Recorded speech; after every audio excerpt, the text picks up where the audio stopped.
만약에 어느 날 자녀가 와서 아버지, 어머니, 이제는 내가 내 마음대로 살 수 있게 나를 내버려 두세요. 내 인생은 내 것입니다. 내가 하고 싶은 대로 저를 두시고 더 이상 간섭하지 마세요 라고 말한다면 어떨 것 같습니까? 저는 아마 즉각적으로 굉장히 서운할 것 같아요. 부모의 사랑의 손길을 간섭으로 받아들이고 자녀 잘 되길 바라는 부모들의 그 마음을 마치 속박으로 받아들인다면 그게 참 서운할 것 같아요. 그런데 하나님과 우리 관계에서도 그럴 수가 있습니다. 하나님, 더 이상 제 삶에 개입하지 마세요. 제가 알아서 하겠습니다. 이런다면 하나님께서 우리를 향한 마음이 어떠실까요? 오늘 본문 12절은 모든 것이 내게 가하다라고 말씀하고 있습니다. 오늘 본문은 모든 것이 내게 가하다라는 말씀으로 시작하고 있습니다. 모든 것이 내게 가하다는 얘기는 모든 일을 내가 내 마음대로 할 수 있다는 거예요. 그리고 오늘 본문은 끝부분에 이렇게 말씀합니다.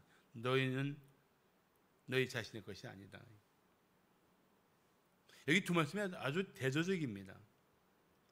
모든 것이 가하다라는 말은 내 마음대로 하겠다는 것입니다. 이런 생각의 뿌리는 내 인생은 나의 것이다 라는 것입니다. 내 인생은 내 것이니까 내가 알아서 하겠다. 내가 하고 싶은 대로 살겠다. 내 마음대로 하겠다.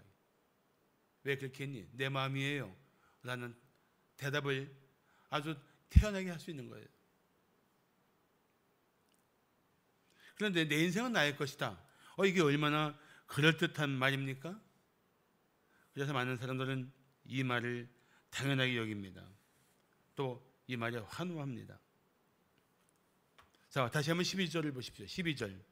모든 것이 내게 가하나 다 유익한 것이 아니요. 모든 것이 내게 가하나 내가 무엇이든지 얽매이지 아니하리라. 모든 것이 다 가능하다고 그게 다 사실은 유익한 거 아닙니다. 그 인정하시죠? 그래서 우리가 분별을 해야 되고 절제하게 되는 것이 옳습니다.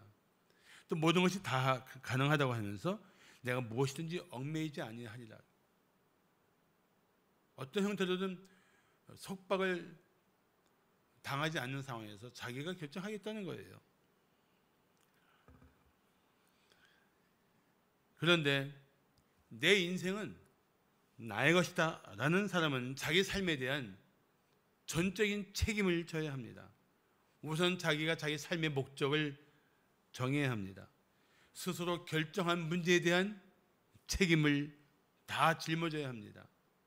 그리고 살면서 파도처럼 수시로 밀려오는 고난과 역경을 스스로 이겨내야 합니다. 그런데 사람이 그렇게 살 수 있는 지혜와 능력이 있는가 하는 것입니다. 저는 없다고 생각합니다. 사람이 자기 삶을 스스로 디자인하고 설계하고 그 삶을 치열하게 살아가면서 자기의 원하는 대로 살 수 있는 힘도 지혜도 인간에게는 없습니다. 그러다 보니까 현대인들은 삶에 지쳐 있습니다.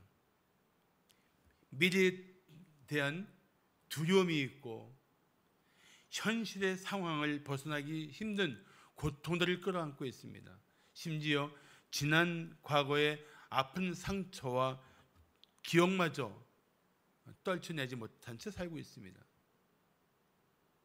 내 인생은 나의 것이라고 하는데도 내가 원하는 대로 뜻하는 대로 살 수 없는 그런 상황이 엄연히 존재합니다. 우리는 내 인생은 나의 것이다라고 외치는 이 잘못된 세상의 메시지보다는 하나님의 말씀에 귀를 기울여야 합니다. 그래서 우리 성도들은 내 인생은 나의 것이다라고 외치는 사람들을 틈에서 내 인생은 하나님의 것이다라고 말할 수 있어야 합니다. 사랑하는 성도 여러분, 저는 오늘 말씀을 통해 우리가 하나님께 속한 것이 얼마나 복된 일이며 우리 삶을 성도답게 살게 하는 것인지를 함께 나누기 원합니다. 자, 왜 우리 몸으로 하나님의 영광을 위해 살아야 할까요?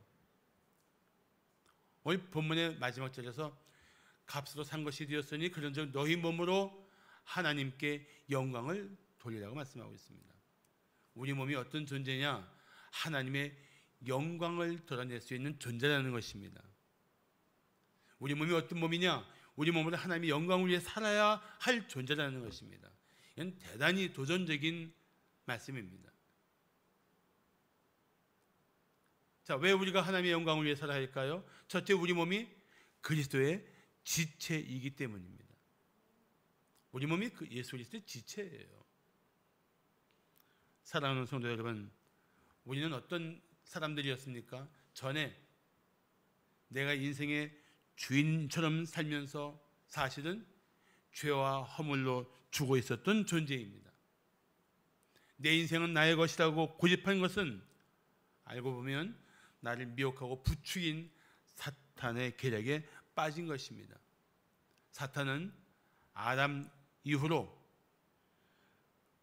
모든 인간이 스스로 하나님처럼 자기 마음대로 살게 하려는 유혹을 결코 포기한 적이 없습니다. 지금도 그걸로 유혹하고 있는 거예요. 내 인생이잖아. 내가 하고 싶은 대로 살아야지. 내 삶이잖아. 네가 원하는 삶을 살아야지. 거기 사람들은 대책 없이 홀랑홀랑 넘어가는 거예요.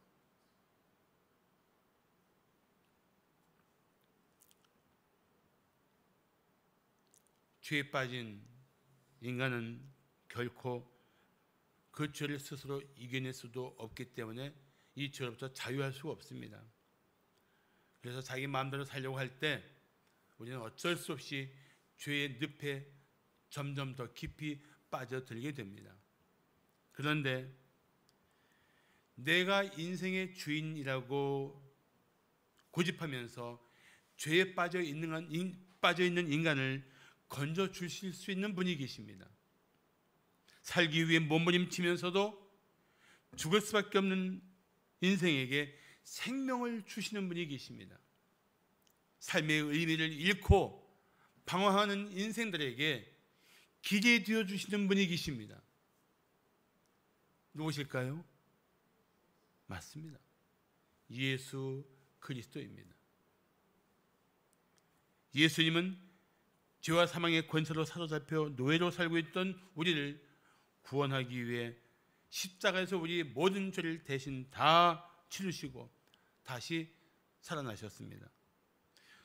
그리고 누구든지 예수 그리스도를 믿으면 죄와 사망의 권세에서 구원해 주십니다. 그리고 그리스도와 연합하여 한 몸이 되게 하십니다. 예수 믿는 순간 우리는 예수님과 연합해서 한 몸이 되는 거예요. 이거를 우리는 그리스도와의 연합이라고 합니다. 이 연합은 영원한 연합입니다. 결코 나누거나 분리할 수 없어요. 그래서 우리는 그리스도의 몸을 이루는 지체가 됩니다. 한마디로 우리는 그리스도의 지체입니다. 그래서 그리스도의 지체답게 살아야 돼요. 그리스도의 지체답게 사는 것. 13절은 이렇게 말씀하고 있습니다. 몸은 배를 위하여 있고 배는 음식을 위하여 있다. 우리 그런 좀 우스꽝스러운 질문하지 않습니까? 먹기 위해 사느냐, 살기 위해 먹느냐. 음식은 배를 위하여 있다. 그러니까 배 만족, 육체의 만족을 위해서 먹는 거예요. 또 배는 음식을 위해 있다. 먹고서 어쩌든지 채워자는 겁니다. 철저히 자신의 육체 만족을 추구하는 삶을 말합니다. 그런데 13절을 보십시오. 몸은 배를 위하여 있고 몸은 음란을 위해 있지 않고 오직 주를 위하여 있으며 주는 몸을 위하여 계시느니라. 우리는 육체 만족을 추구하고 살고 있지만 이제 그리스도의 지체가 되면 우리 존재가 주를 위해 있고 또 우리 몸은 주님이 친히 돌보고 지켜주시고 보존하시는 몸인 줄을 알아야 합니다. 예수 안에서 그렇게 변화된 거예요. 더나 우리의 몸은 하나님께서 예수님처럼 다시 살려주셔서 부활의 영광 중에 일어나도록 하실 것입니다. 이 영광스러운 약속을 가지고 미래의 놀라운 소망을 가진 그리스도의 지체로서 우리가 어떻게 창녀와 어울리며 육체의 만족을 추구하며 살 수 있겠느냐는 것입니다. 오늘 본문은 그걸 강조하는 거예요. 그래서 15절 보시면 너희 몸이 누구의 지체라고요? 그리스도의 지체인 줄 알지 못하느냐? 내가 그리스도의 지체를 가지고 창녀의 지체를 만들겠느냐? 결코 그럴 수 없느니라. 본문은 단순히 우리에게 음란한 삶을 피하라는 경고가 아닙니다. 우리가 그런 삶을 살지 못할 이유, 그렇게 살면 안 될 이유를 강조하고 계십니다. 그것이 무엇입니까? 나는 그리스도의 지체라는 거예요. 영광과 존귀와 권세가 충만하신 하나님이신 그리스도의 지체인데 내가 그런 은혜 속에 그리스도와 연합해 있으면서 어떻게 하나님이 미워하시는 죄에 내 몸을 내어주고 내 몸을 하찮게 사용하고 내 몸을 더럽게 사용할 수 있겠느냐는 것입니다. 여러분, 그리스도의 몸은, 그리스도의 몸은 아주 귀한 거예요. 나 같은 것 이런 생각은 절대 하지 마세요. 자기 몸을 보잘것없이 생각하지 마세요. 주님이 연합시켜 주신 존귀한 존재예요. 정말 하나님이 귀하게 여기는 생명입니다. 그래서 우리는 그리스도의 지체이기 때문에 그리스도인다운 삶을 살아야 돼요. 여기 모든 음행을 피하라고 말했는데 이 음행은 부부 관계를 벗어난 모든 남녀의 관계를 말합니다. 하나님은 이 성은 부부에게 주신 선물이에요. 부부의 삶을 풍성하게 하고 자녀를 얻게 하기 위한 하나님의 선물이에요. 이 부부 관계를 벗어난 모든 것은 음행이고 그것은 특별히 그리스도인들은 그리스도의 지체로서 절대 하지 말아야 할 일입니다.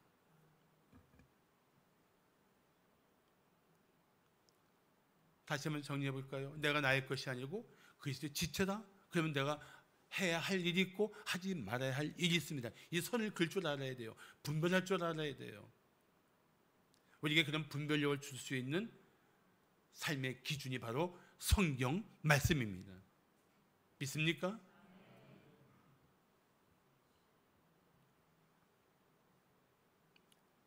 스스로 인생의 주인이 되려는 사람은 결국 자기 마음대로 살려고 합니다.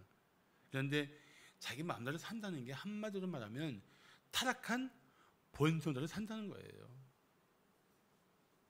죄악된 욕망, 더러운 욕심, 부끄러운 생각대로 사는 거예요. 그게 자기 마음대로 사는 거죠. 실상이 그겁니다. 아무리 그럴듯하게 미사역으로 꾸미고 그럴듯하게 보여도 그건 다 죄의 본성대로 사는 거예요. 내 마음대로 살겠다? 그건 결코 아름다운 말이 아닙니다. 그리스도인에게는 부끄러운 생각입니다.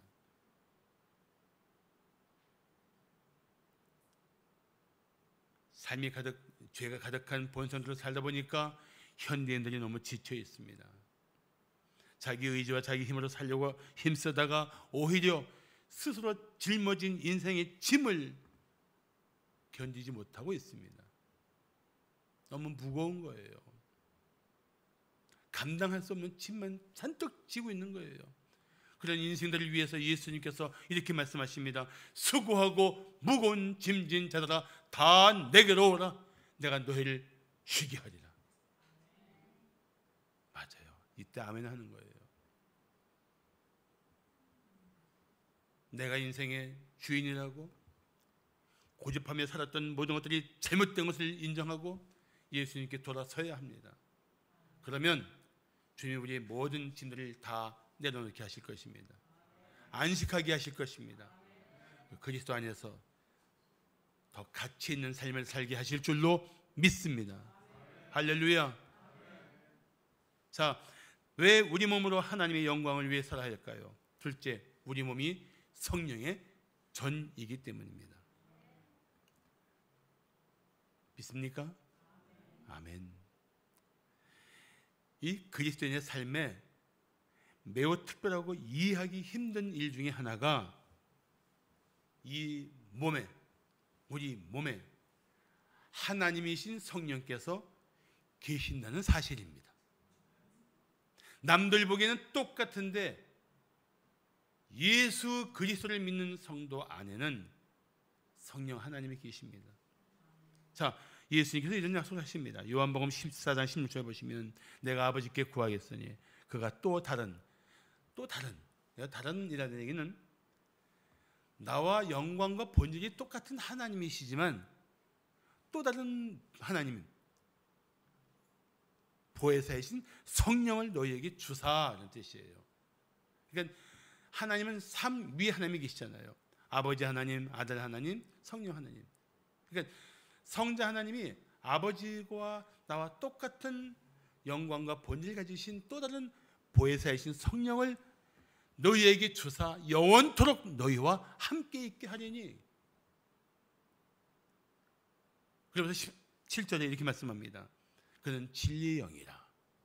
그는 너희와 함께 거하시며 또 보세요. 어디에? 너희 속에 계시겠습니다. 예수 믿는 성도 안에는 성령이 안에 들어와서 이 안에 계십니다. 그걸 우리는 성령의 내 주라고 말합니다. 내 주, 안내자, 거할 주자. 내 안에 성령 하나님이 계신다. 자, 우리 몸은 성령 하나님이 거하시는 것이에요. 보통 몸이 아닌 거예요. 누가 계신 곳? 성령 하나님이 계신 곳. 더구나 성령 하나님은 우리와 영원히 함께 하십니다. 결코 우리를 버리지 아니하시고 결코 우리를 떠나지 아니하십니다. 다만 우리가 죄와 허물에 다시 돌아가서 죄 가운데 살면 성령은 근심하시고 성령은 슬퍼하십니다. 그럴지언정 결코 우리를 포기하지 않습니다. 우리와 함께 하십니다. 내 안에 그분이 계십니다. 하나님이신 성령이 내 안에 계세요. 할렐루야. 이게 얼마나 놀랍고 영광스러운 일입니까? 그러면 18절에 보시면 음행을 피하라. 사람이 범하는 죄마다 몸 밖에 있거니와 음행하는 자는 자기 몸의 죄를 범한다고 말씀하고 있습니다. 왜 음행을 피해야 될까요? 자기 몸의 죄를 거한다는 것입니다. 근데 자기 몸의 죄를 범하는 게 왜 심각한 문제인가? 자, 19절을 보시면 돼요. 너희 몸은 너희가 하나님께로부터 받은 바 너희 가운데 계신 성령의 전인 줄을 알지 못하느냐. 성령 하나님이 내 안에 계시니까 나는 성전이에요. 성전이 뭘 말합니까? 하나님의 임재가 있을 때 성전이에요. 하나님의 임재가 없으면 건물이에요. 근데 우리가 예수를 믿는 순간 우리 안에 성령이 계시는데 끝까지 우리 안에 계십니다. 이제는 성령 하나님이 내 안에 계신 우리 몸은 성전이에요. 거룩한 하나님의 집이에요. 이야, 이거 얼마나 놀라운 일입니까? 예를 들어서 여러분이 정말 존경하고 감히 받아다 볼 수 없는 존귀한 분이 어느 날 당신에게 전화합니다. 아무개야, 내가 오늘 너희 집에 가서 한 달만 좀 머물러야 되겠다. 한 달만. 그럼 여기 어디를 내어드릴 겁니까? 안방을 내어드릴 거예요. 어떻게 내어드릴 겁니까? 깨끗이 정리해서. 내가 사랑하고 존경하는 분이 한 달 동안 머물 수 있는 모든 여건을 최대한 준비해서 온 힘을 다해서 모실 수 있도록 준비할 거예요. 그분이 한 달 동안 계실 동안 여러분은 아마 집안에서 말하는 게 다르고 생활하는 게 다르고 걷는 것조차 달라질 거예요. 왜요? 그분이 계시니까. 기대요? 안 기대요? 내 안에 성령 하나님이 계신다. 그래서 내 삶을 바꿀 수 있는 강력한 메시지가 또 어디 있겠습니까? 내 안에 하나님이 계셔. 내 몸은 하나님이 거하시는 성전이야.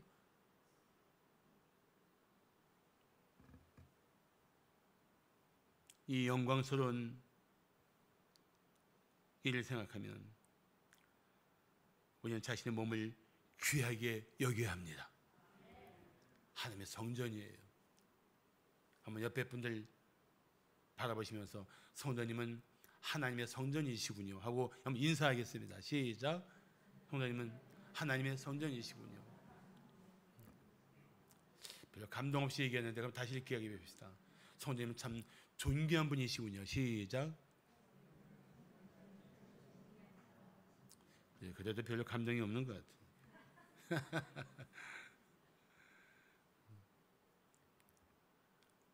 그러므로 우리가 선택할 길은 이제 확실합니다. 우리 몸이 성전인데 어떻게 함부로 살 수 있겠어요? 어떻게 이 존귀하고 거룩한 몸을 함부로 사용할 수 있겠어요? 세상은 우리의 미모를 보지만 그건 전혀 중요한 것이 아닙니다. 우리가 하나님의 성령에 거하시는 몸을 지닌 그리스도인으로서 어떻게 살 것인지를 생각한다면 아마 답은 상당히 많이 정리될 겁니다. 내가 거룩한 하나님의 사람답게 살아야지. 내 몸을 더럽히고 내 몸을 무너뜨리고 내 몸을 깨뜨리고 해야 하는 모든 것들은 철저히 뿌리쳐야지 분명하게 선을 그을 수가 있어요.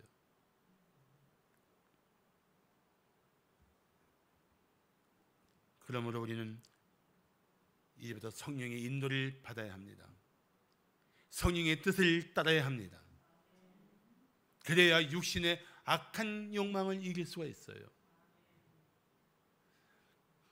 갈라디아 5장 16절에 말씀하기를 내가 이르노니 너희는 성령을 따라 행하라. 그리하면 육체의 욕심을 이루지 아니하리라. 믿습니까? 또 로마서 8장 13절과 14절을 말씀하기를 너희가 육신대로, 이 육신은 몸을 얘기하는 게 아니라 타락한 본성을 가진 삶을 말하는 거예요. 너희가 육신대로 살면, 너희가 타락한 본성대로 살면 내 인생은 나의 것이라고 외치면서 살면 이런 뜻이에요. 이 마음대로 하고 싶은 대로 살면 이런 뜻이에요. 반드시 죽을 것이로되 영으로서 몸의 행실을 죽이면 살리니 무릇 하나님의 영으로 인도함을 받는 사람은 곧 하나님의 아들이라. 할렐루야. 하나님의 아들인 만큼 하나님의 성령으로 인도함을 받아야 돼요. 그렇지 않으면 순식간에 타락한 본성에 의해서 자극받고 온몸과 마음이 휘둘려서 죄에 빠질 수 있는 가능성이 너무너무 많아요.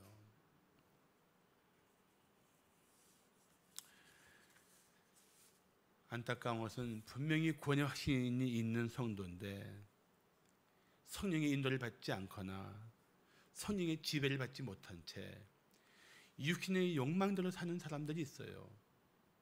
이런 그리스도인을 우리는 육적인 그리스도인이라고 말합니다. 육적인 그리스도인, 구원받은 분인데도 불구하고 성령이 아닌 육체의 욕심을 따라 사는 사람, 이 사람이 육적인 그리스도인이에요. 나는 우리 성도들이 세월 갈수록 성령 충만한 그리스도인이 되기를 축복합니다. 할렐루야. 그러므로 우리는 날마다 때마다 힘써서 성령의 인도를 받아야 합니다. 그래서 성령의 인도를 구하는 기도가 매우 필요합니다. 성령의 지혜와 능력을 구하는 기도가 절박해야 합니다. 결코 잊지 마십시오. 당신의 몸은 그냥 하나의 몸이 아닙니다. 비록 세월 따라 늙고 병드는 몸이지만 그럼에도 불구하고 당신의 몸은 성령 하나님이 거하시는 성전입니다. 그 성전을 청결하게 해야 돼요. 당신의 몸을 더럽히는 모든 죄를 뿌리치십시오. 감당할 수 없거든 요셉처럼 도망치십시오. 36개 주랭낭도 매우 중요한 전략입니다. 그래서 당신을 통해서 이웃이 야, 하나님이 함께하는 성도의 삶이 어떤 것인지를 보게 해야 돼요. 사랑하는 성도 여러분, 당신은 참 존귀한 분이십니다. 절대 잊지 마세요. 그리고 그 신분에 맞는 삶을 날마다 힘써 살아가시기를 바랍니다. 마지막으로 왜 우리 몸으로 하나님의 영광을 위해 살아야 할까요? 셋째, 우리 몸이 하나님의 것이기 때문입니다. 누가복음 12장에 어리석은 부자의 비유가 나옵니다. 아시죠? 그는 이미 풍족한데 그에 따라 또 농사가 잘 됐습니다. 이 지혜로운 사람의 대책은 창고를 늘려짓고 그 해의 수확을 다 잔뜩 쌓아놓는 것입니다. 그리고 그는 지극히 만족해서 이렇게 말합니다. 또 내가 내 영혼에게 이르되 영혼아 여러 해 쓸 물건을 많이 쌓아두었으니 평안히 쉬고 먹고 마시고 즐거워하자. 자, 19절이 이렇게 말씀했는데 19절 다음에 몇 절이죠? 예, 20절이에요. 20절에 하나님께서 말씀하십니다. 어리석은 자요, 오늘 밤에 내 영혼을 도로 찾으리니. 도로 찾겠다고요? 네 영혼을 도로 찾는다고? 그럼 영혼이 누구 것이었다는 얘기입니까? 하나님 것이었어요. 그리고 거기다가 그러면 내 영혼을 도로 찾으면 그러면 내 준비한 것이 누구의 것이 되겠느냐? 내 거 아니다. 어리석은 자의 인생, 자기 마음대로 자기 뜻대로 살 수 있을 것처럼 보던 것이든 어리석은 인생이 기대했던 모든 소유가 자기께 아니었습니다. 심지어 자기 생명도 자기께 아니었던 거예요. 하나님은 창조주이십니다. 모든 피조물의 주인이라는 뜻입니다. 그런데 죄로 말미암아 타락한 우리를, 사탄의 권세 안에 있는 우리를 다시 되찾기 위해서 하나님은 그리스도의 보혈을 통해서 우리를 다시 되찾으셨습니다. 다시 소유하신 거예요. 우리는 그렇게 영원한 하나님의 소유가 된 존재입니다. 하나님의 소유예요. 내 인생의 주인 되신 분, 주권자이신 분, 그분은 하나님이십니다. 우리는 전적으로 내 모든 것이 하나님의 것이라는 이 소유권을 인정해야 합니다. 자, 다시 한번 오늘 본문 19절부터 20절까지 봉독할까요? 너희는 시작. 너희는 너희 자신의 것이 아니라 값으로 산 것이 되었으니 그런즉 너희 몸으로 하나님께 영광을 돌리라. 아멘. 사람들은 내 인생은 나의 것이라고 말하지만 우리는 내 것이 아니라고 말합니다. 마틴 루터는 이런 말을 했습니다. 한번 잘 들어보세요. 우리는 하나님께 아무것도 드릴 수 없다. 모든 것이 이미 하나님의 것이고 우리가 가진 모든 것이 하나님에게서 오기 때문이다. 우리는 오직 그분께 찬양과 감사와 영광을 돌릴 수 있다. 얼마나 멋진 고백입니까? 내 것이 아니고 하나님 것을 가지고 있는데 이 모든 것을 가지고 하나님의 영광을 위해 살아야 되지 않겠느냐는 거예요. 예수님께서 제자들을 보내서 아무도 타보지 않은 나귀를 끌고 오게 하십니다. 성경에는 그 이름이 나타나 있지 않지만 주인이 그 제자들이 와서 주님이 쓰시겠다고 하니까 그 나귀를 순순히 내어주는 거예요. 무슨 마음이었을까요? 저는 이렇게 생각했습니다. 어차피 이것은 내 것이 아니잖아. 주인이신 주님이 쓰시겠다고 하니까 당연히 내어드려야지. 이 마음이 아니었을까요?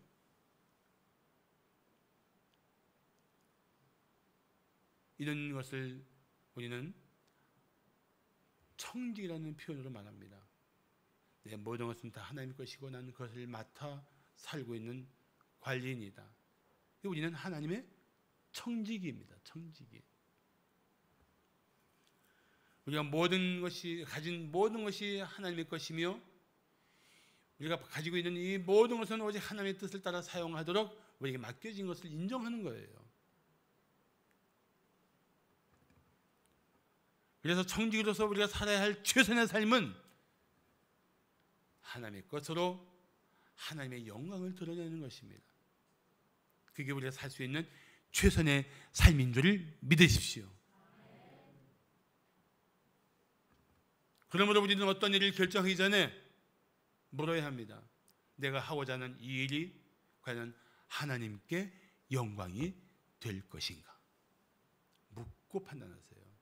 그러면 아주 분명하게 답을 얻을 수가 있습니다. 주저할 필요도 없습니다. 우물쭈물할 일도 아니에요. 하나님께 영광이 된다면 해야 합니다. 그것이 바로 자신의 생명까지 하나님의 것이라는 이 엄연한 사실을 인정하는 청지기다운 자세인 것입니다. 사실 사람들이 나는 나의 것이다라고 고집하는 이유는 자기 마음대로 살고 싶기 때문에 그렇습니다.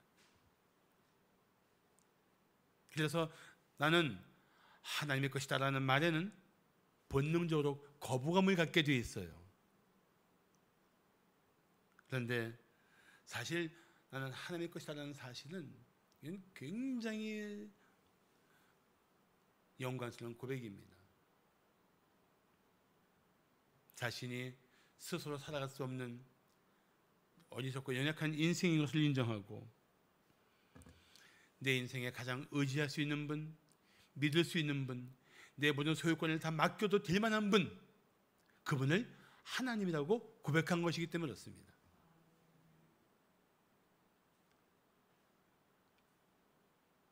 하나님을 경험하는 삶이라는 책을 쓴 헨리 블랙가비는 이런 말을 했습니다. 하나님은 사랑이시다. 그러므로 하나님의 뜻은 항상 내게 최선이다. 하나님은 전지하시다. 그러므로 하나님의 인도하심은 항상 옳다. 하나님은 전능하시다. 그러므로 하나님은 나로 하여금 그분의 뜻을 행하게 하실 수 있다. 이 하나님에 대한 철저한 신뢰, 이 하나님께 모든 것을 맡길 수 있는 이 믿음, 그런 믿음을 가지고 우리는 하나님, 당신은 나의 주인이십니다. 나는 당신의 것입니다라고 말할 수 있어야 해요. 그리고 하나님의 소유답게 하나님의 영광을 위해 살아가시기를 축복합니다.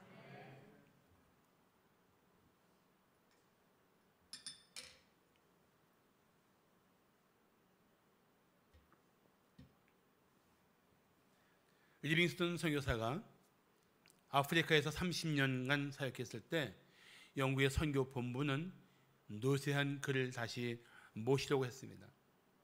그러나 리빙스턴 선교사는 거절하고 이렇게 기도했습니다. 오늘 3월 19일은 내 생일이다.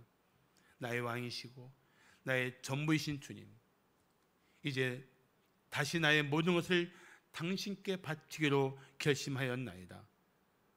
허락하시고 나를 받아 주옵소서. 그게 기도였어요.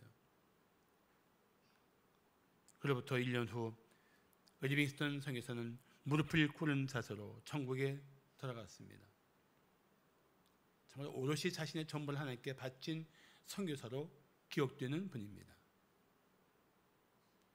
자신의 몸이 하나님의 것이라는 사실을 인정하면 우리가 하나님을 위해 헌신하는 것은 매우 당연한 일입니다. 하나님의 것인데 하나님을 위해 살고 하나님이 쓰시겠다 하면 기꺼이 헌신해야 하지 않습니까? 내 것이라고 고집하니까 하나님께 인색해지고 하나님의 뜻을 자꾸 거역하는 겁니다. 그러니까 하나님의 주권을 인정하는 성도는 삶이 변하지 않을 수가 없어요.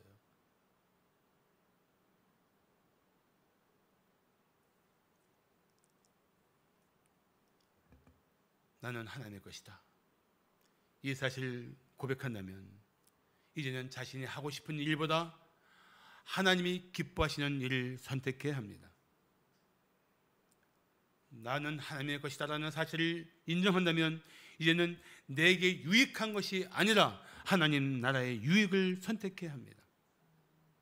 사실 우리가 하나님께 속한다는 것은 그분의 자녀가 되고 그분의 상속자가 되는 것입니다. 그분의 거룩한 백성이 되는 것입니다.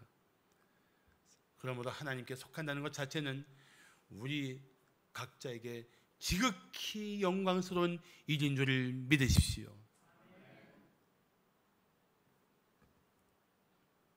하나님께 속한 것 자체가 영광스러운 일인 만큼 이는 하나님의 영광을 위해 살아야 합니다. 이사야 43장 1절은 이렇게 말씀합니다. 야곱아, 너를 창조하신 여호와께서 지금 말씀하시느니라. 이스라엘아, 너를 지으신 이가 말씀하시느니라.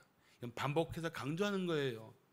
야곱이나 이스라엘이나 다 하나님 백성을 말하는 건데 반복해서 강조하는 거예요. 어떤 하나님이? 창조의 하나님께서 뭐라고 말씀하십니까? 너는 두려워하지 말라. 내가 너를 구속하였고 내가 너를 지명하여 불렀나니 너는 뭐라고요? 내 것이라. 너는 너희 자신의 것이 아니다. You are not your own. 그런데 너는 내 것이다. You are mine. 너는 내 것이야. 너는 내가 지극히 사랑하는 자요, 기뻐하는 자요, 내 영광을 위해 창조한 내 생명이야. 이게 하나님의 메시지예요.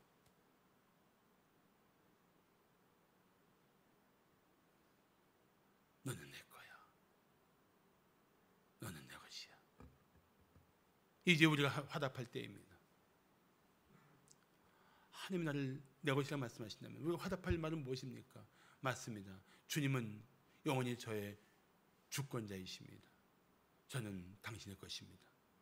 이게 우리의 화답이 되어야 돼요.